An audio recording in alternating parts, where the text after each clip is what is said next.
Hi, everyone. Hope you're doing well. Welcome to another session of Mindset Mastery, where we focus on breaking down any barriers that are stopping us from achieving French fluency, from achieving any goals that we have in acquiring the language. And more often than not, that blocker, that challenge, that reason for not moving forward or making great progress is because of what's happening in here. So every week, we focus on mastering our minds, which will help us with our French fluency acquisition. So today we're going to talk a little bit about unlocking creativity. So in language learning, a very cool element, a very known element that helps you retain language often comes from storytelling. Storytelling in any language, even if you think about it, a lot of children learn a language through watching a show, through a story being told, through the reading of books, through stories being developed. So today I want to share how, as an adult learner in the French language, building confidence and creativity can happen. And we're going to do that by having you guys, our students, collaboratively share and create simple stories in French. And I encourage you, if you're watching this after the fact, to go through this exercise as well. So one of the first areas I would want you to get a little bit of practice in is improv. So when we talk about storytelling, I want us to ultimately be as sharp as we are in English in French. Now, how do we do that? We do that sometimes from role play, sometimes from being able to think on our feet or associate, compare and contrast language to language. So one of the fun prompts I'll encourage you to start off with to get your creative juices flowing would be this. Picture you're in a French cafe and something unexpected happens. Okay, so your job right now would be to brainstorm 3 to 4 words in French that you might use for this story. My example is cafe, commande, which means to order in French, and server in French, serveur. Okay. So when we're thinking about storytelling, very often we have to associate words that would exist in the story. This is also a part of vocabulary building. When you're building vocabulary, one of the most impactful ways, one of the most influential ways you can remember vocabulary is by associating it with the theme of something you already know. So even as an English speaker, whatever language you speak, you would begin to visualize. That's your first step. You're in a French cafe and something unexpected happens. Well, if you were to tell a story, cafe, I'm sure would be a part of it. Commande, serveur. Okay, you might even think of words like suddenly, unexpected, soudainement could come to mind. Maybe you were eating, who knows? Maybe you're eating that croissant that you can only find in the French cafe. So words like that would come to mind. And I want to encourage you to even build different scenarios in your mind or whatever you see, begin to associate vocabulary with it because it's the vocab often done in a creative way that gets you to fluency and that gets you to retain information. Because it's one thing to be able to come up with these words, but then it's another thing to be able to remember them. Now, what would have been a fun assignment for a small group? And it's something you can also try on your own as well. Because once again, these lessons are meant to not just be one and done, but meant to be new habits that you're developing. So as you start to get into the habit of storytelling, here's a fun exercise. Now, I want you to create a short story in French based on a fun prompt. Now, if you use AI, and I encourage you to, if you're looking to learn language and just say, hey, give me a few fun prompts to practice my French storytelling, then I recommend you do that. Our example here, it's very silly, it's fun. but it's an alien orders croissants in a cafe. That's your fun prompt. Now, if you are in the act of practicing your storytelling, your first step would be write a rough outline in English to organize ideas. So don't forget, majority of us, our main language is English, or the unifying language across us all is English. So start your outline in English. As I mentioned before, comparing and contrast is truly a way to learn. You learn new words in French by understanding what it is you want to say in English. So write a rough outline in English just to organize your ideas. Step 2, translate into simple French sentences using what you know. So looking at the words, what can you identify as vocabulary you already know, or that you can translate quickly? You can look in a dictionary, or you can search online for translations into simple French sentences. That's step 2. Now, step 3 would require you to practice reading your story out loud.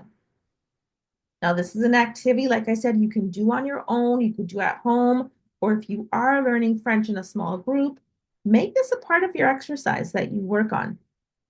Sometimes a lot of our students are parents and their children are in French schools, so make this a part of how you connect with your child. If you have a colleague who is French and you say, okay, we're having a little lunch break, a little coffee break, can we just do a fun prompt so I can practice my storytelling and practice my vocab and my fluency build in French? You'd be surprised at how a more creative approach to learning the language makes people as well want to participate, want to support you on that learning journey. Okay?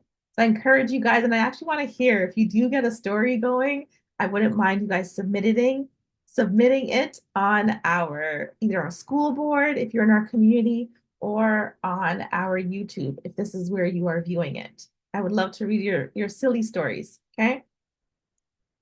Now, what we're going to do, because today is very focused on the creative mind and why that is so important. So I wanted to share with you guys just a short video on the creative brain, because every week, like I said, we're making sure that our lessons, they become practical. So yes, creativity for learning French, but there is a broader opportunity when we are practicing creativity for sure.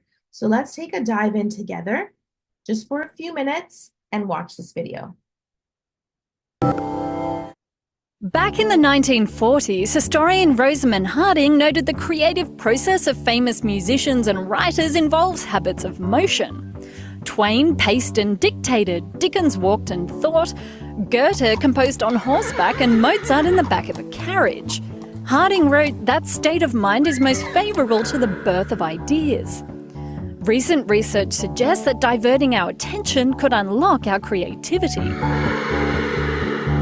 First, forget the whole idea that your right hemisphere is creative and the left is logical. When you use your imagination, you use lots of different structures across your entire brain. Research suggests the interaction of 3 brain networks influences your creative thinking. The executive attention network depends on your working memory and is active when you're really focused on a task, like hard calculus homework. The imagination network creates mental simulations about future events and is active when you consider other people's thoughts or perspectives. And the salience network monitors your internal consciousness and events that occur outside your body, so it can direct your attention to what's most important. When all these networks are active, it can actually diminish creative thinking. Reducing the activity of the executive attention network just a little can boost our creativity. In one study, a group of children with ADHD, attention deficit hyperactivity disorder, and a group without were given a series of tasks to test their working memory. Researchers found that children without ADHD had more activity in their attention network and less in their imagination network. Those with ADHD couldn't deactivate their imagination network to focus on the task, and overall they had slower response times. Children and adults with ADHD have trouble focusing their attention, but again and again research shows they're more creative because their imagination network is really active. And focused attention has been shown to limit spontaneity. In another study, jazz musicians gave an improvised performance while they were inside an fMRI machine. When they spontaneously improvised, brain structures involved in the imagination network were more active. And when they played an overlearned musical sequence, like a scale, the brain structures of their attention network were more active. You know, the working memory. So to get your creative juices flowing, be spontaneous, and if you're not into jazz, try singing in the shower. And be distracted too.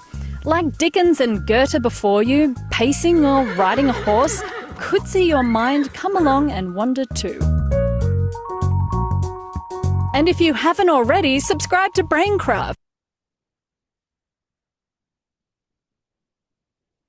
All right, so hopefully everyone enjoyed that video. Just diving a little bit deeper.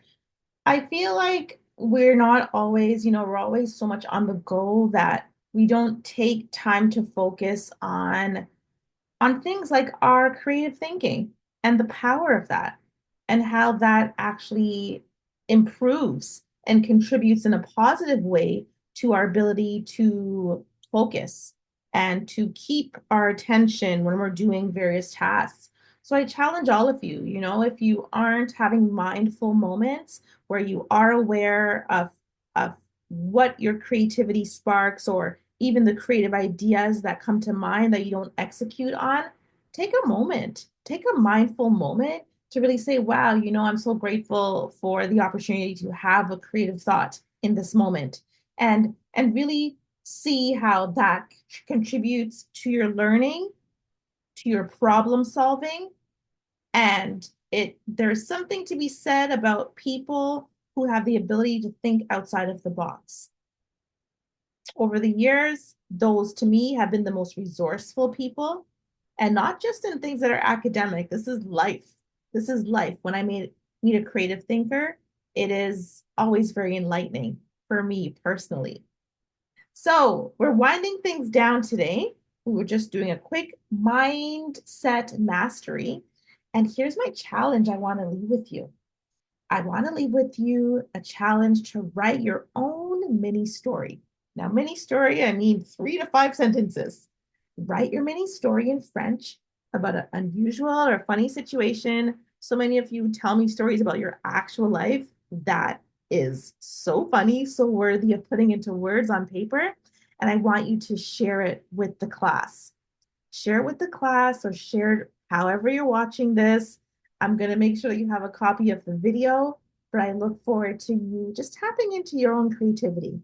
Once again, just 3 to 5 sentences in French about an unusual or funny situation. Just tapping in to our creative mind for this week and understanding or beginning to understand how that is going to contribute to our French learning journey and us being able to retain this language acquisition path that we're on. So thank you all for hopping on. I really appreciate you joining. We will look forward to seeing all your fun stories, and we'll be back at it next week. Take care now.